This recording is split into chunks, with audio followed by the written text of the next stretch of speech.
ایک American scientist اسی دور میں گزرے ہیں، پروفیسر جارج آڈل، بہت بڑے بایو کیمسٹری کے دنیا کے بڑے سائنسدانوں میں ایک رہے۔ آج مجھے اس وقت اتفاق سے ان کا واقعہ یاد آ گیا، بہت عرصہ پہلے لکھنؤ میں جو سینٹرل ڈرگ ریسرچ انسٹیٹیوٹ ہے CDRI، اس کی ایک انٹرنیشنل سائنٹیفک کانفرنس ہوئی تھی، اس میں وہ آئے تھے۔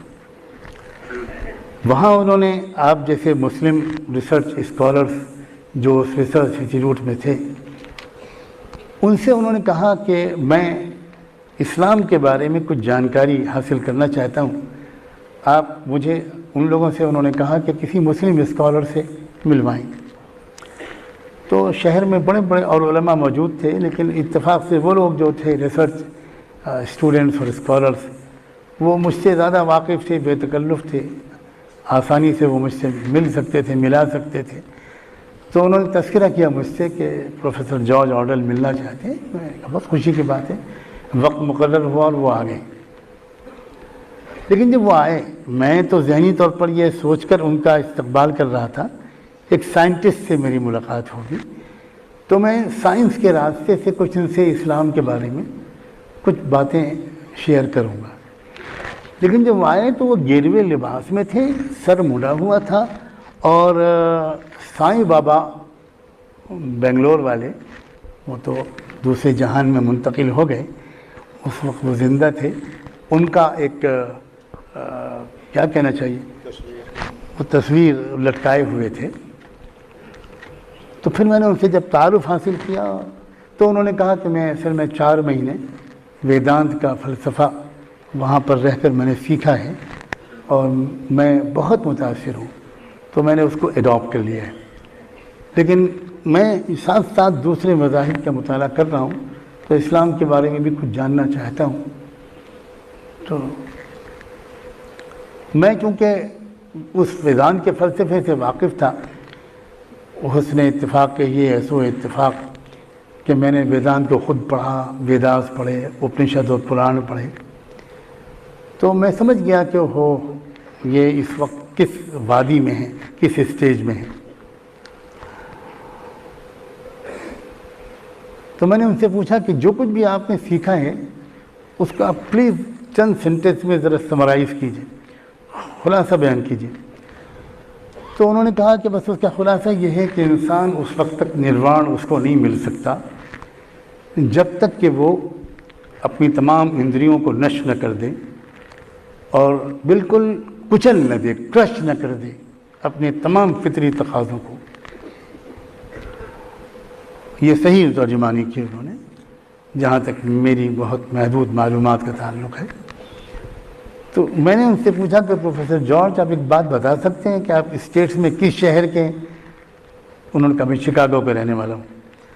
تو میں نے کہا کہ شکاگو میں اسٹیٹ آف الینوائس میں کتنے لوگ ہیں جو اس کے فلسفے پر عمل کر سکتے ہیں؟ تو انہوں نے کہا کہ میں سمجھتا ہوں ایک بندہ بھی نہیں کر سکتا، ایک انسان بھی نہیں کر سکتا، ناٹ اے سنگل مین اور ویمن۔ تو میں نے ان سے پوچھا کہ آپ ایک کتنے بڑے سائنٹسٹ ہیں اور آپ ایسے ایسی بات کو قبول کر رہے ہیں جو آپ خود کہہ رہے ہیں کہ پریکٹیکل نہیں ہے، کوئی کر نہیں سکتا۔ تو اس کا مطلب یہ ہوا کہ جب تک یہ کوئی کرے گا نہیں، جب تک اس کا نروان نہیں ہوگا، اور یہ کوئی کرے گا نہیں، لہذا کسی کا نروان نہیں۔ کوئی انسان کچھ اٹین ہی نہیں کرے گا، یہ تو آپ خود کہہ رہے ہیں۔ تو اس وقت انہوں نے کہا، میں حیران رہ گیا کہ کہاں کہاں لوگ بھٹک رہے ہیں۔ تو انہوں نے مجھ سے کہا کہ یہ تو آپ نے کہہ کر مجھ کو بہت پریشانی میں ڈال دی۔ میں نے کہا کہ ارادہ میرا پریشانی سے نکالنے کا ہے، پریشانی میں ڈالنے کا نہیں، بلیو می۔ لیکن میں اس وقت واقعی آپ کو داد دیتا ہوں کہ آپ نے سچ بات کہی، اور پلیز آپ اس پر سنجیدگی سے غور کیجیے۔ کہنے کہ ٹھیک ہے میں غور کروں گا، لیکن مصیبت یہ ہے کہ مجھے پرسوں واپس جانا ہے، میرے پاس صرف 1 دن بچا ہے، آپ مجھے اسلام کے بارے میں کچھ جانکاری دیجیے۔ میں نے ان کے ہاتھ میں ایک ڈائری دیکھی، میں ان کی ڈائری کھولی آپ، اور کالم ایک اس میں 2 کالم بنائی ہیں، اور اب اس ایک کالم میں آپ اپنی نیچرل ڈیزائرز جو ہیں، آپ کی جو بھی فطری خواہشات، تمنائیں، جذبات جو بھی آپ کے اندر ابھرتی ہیں، جو بھی عادات ہیں، صفات ہیں، کیریکٹر ہیں، وہ سب نوٹ کیجیے، ایک جو آپ کو یاد آتے جائیں گے۔ آپ لو لکھیے، محبت لکھیے، نفرت لکھیے، وعدہ پورا کرنا، وعدہ خلافی لکھیے، حیا، شرم لکھیے، ماڈسٹی لکھیے، جنوسٹی لکھیے، ٹائم مینجمنٹ لکھیے، وغیرہ وغیرہ، جو آپ کا وہ یاد آتا جائے۔ میں خاموش بیٹھا ہوں، آپ لکھیے اور ایک ایک چیز بولتے جائیے، اور پھر آپ خود اس کے سامنے آپ کی فطرت کس چیز کو لائک کرتی ہے اور کس چیز کو ڈس لائک کرتی ہے، آپ خود لکھیے۔ بہت اچھا، وہ ایک بہت ہی اچھے اسٹوڈنٹ کی طرح باقاعدہ وہ لکھتے رہے، میں چپ چاپ بیٹھا رہا، شاید 40-45 منٹ ہو گئے۔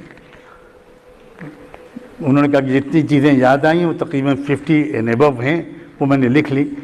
تو میں نے کہا اب آپ مجھے نہ بتائیے کہ آپ کی فطرت نے کس چیز کو لائک کیا، کس چیز کو ڈس لائک کیا، لیکن ایک دوسرا کالم جو آپ نے بنایا ہے اس میں آپ ایک لفظ بولتے جائیے، میں بتاتا جاؤں گا کہ اسلام کس چیز کو لائک کرتا ہے، کس چیز کو ڈس لائک کرتا ہے، کس چیز کو لائک کرتا ہے، کس چیز کو ڈس لائک کرتا ہے۔ اب وہ بولتے گئے اور میں اسلام کے اعتبار سے ان کو بتاتا چلا گیا۔ جب وہ پورا لکھ چکے، میں نے کہا اب ذرا سا آپ کراس چیک کیجئے، کہیں پر آپ کو ایسی چیز لگتی ہے کہ فطرت کسی چیز کو لائک کرتی ہے اور اسلام اس کو ڈس لائک کرتا ہے؟ فطرت کی، انسان کی فطرت کسی چیز کو ڈس لائک کرتی ہے اور اسلام اس کو لائک کرتا ہے؟ کہیں ملتا ہے؟ تو آپ یقین کریں میرے عزیز نوجوانوں، he was absolutely stunned۔ وہ بالکل، جب وہ وہاں تک پہنچے تو کہنے کہ what do you mean مولانا نعمانی، آپ کیا کہنا چاہتے ہیں؟ میں نے کہا میں صرف یہ کہنا چاہتا ہوں کہ اسلام از نتھنگ بٹ فطرت، نتھنگ۔ اندر کی ایک انسان کی آواز ہے، یہ تو اس مالک کا احسان ہے کہ اس نے ہم کو ہیڈ ایک سے بچا لیا، ہمارا ٹائم بچا لیا، ہمارے اندر کی آواز کو خود اس نے الفاظ دے دیے، اس نے باہر سے کوئی چیز ہم کو نہیں دی۔ فطرت اللہ التی فطر الناس علیہا ذلک الدین القیم۔ اللہ اکبر، یہ ہے اسلام کی طاقت، اور یہ ہے ادعو الی سبیل ربک بالحکمت۔ کیا مطلب ہے اس کا؟ کہ دعوت حکمت کے ساتھ ہونی چاہیے۔ اس وقت تو اللہ کا بندہ چلا گیا، لیکن بہت خوش ہوں گے آپ سب، آپ کے پیشانیوں سے ایمان کا نور جھلک رہا ہے۔ تقریباً 2.5-3 مہینے کے بعد اس بندے کا فون آیا اور اس نے کہا کہ میں اس وقت شکاگو کے اسلامک سینٹر سے آپ کو فون کر رہا ہوں اور میں نے ابھی کلمہ شہادت پڑھی۔ لاکھوں لوگ، کروڑوں لوگ پوری دنیا میں ایسے موجود ہیں، کوئی سماج اچھے انسانوں سے اور سچائی کے پیاس سے خالی نہیں ہے۔ ہم ہی سو گئے داستاں کہتے